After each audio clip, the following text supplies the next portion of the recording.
किसी ने बड़े कमाल की बात कही है कि जिंदगी को शांति से जीने के सिर्फ दो तरीके हैं। पहला, माफ कर दो उन्हें जिन्हें आप भूल नहीं सकते, और दूसरा, भूल जाओ उन्हें जिन्हें आप माफ नहीं कर सकते। हाय गाइस, मेरा नाम है आरजे कार्तिक और आपके लिए एक छोटी सी कहानी।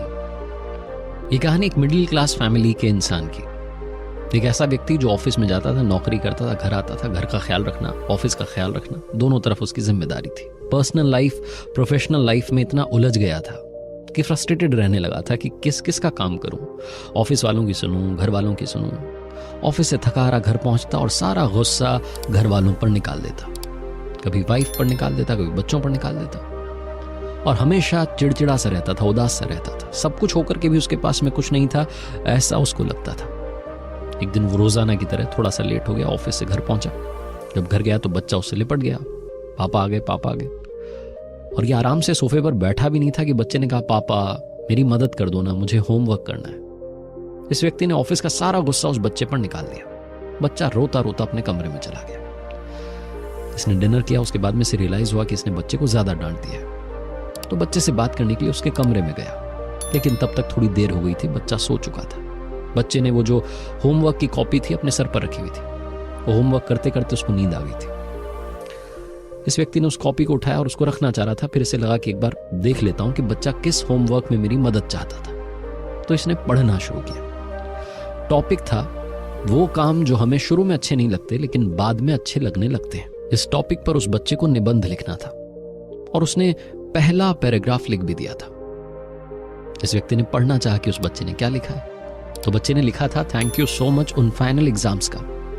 जब आते हैं तो अच्छा नहीं लगता, गुस्सा आता है, लेकिन उनकी वजह से हम अगली क्लास में जा पाते हैं। बच्चे ने लिखा, थैंक यू सो मच उन कड़वी दवाइयों का, वो टैबलेट्स जो खाने में अच्छी नहीं लगती, गुस्सा आता है, लेकिन उनकी वजह से हम ठीक हो पाते हैं।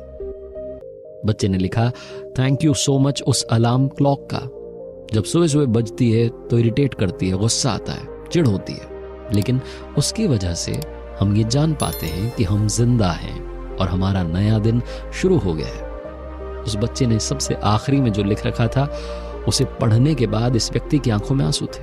बच्चे ने लिखा, हे ऊपर वाले आपका शुक्रिया, थैंक यू सो मच, आपने मुझे पापा दिए। पापा शुरू में अच्छे नहीं लगते, डांटते हैं, गुस्सा करते हैं, लेकिन बाद में हमें घुमाने ले जाते हैं, हमारा ख्याल रखते हैं। पापा बहुत अच्छे हैं। ये पढ़ने के बाद मानो इस व्यक्ति के दिमाग की सोच बदल गई। ये अपने आप बड़बड़ाने लगा, ऊपर वाले को शुक्रिया करने लगा कि हे ऊपर वाले, थैंक यू सो मच, आपने मुझे घर दिया। क्या हो गया अगर EMI जाती है? कुछ लोगों के पास में तो घर नहीं। थैंक यू सो मच, आपने मुझे परिवार दिया। कुछ लोगों के पास में तो परिवार नहीं।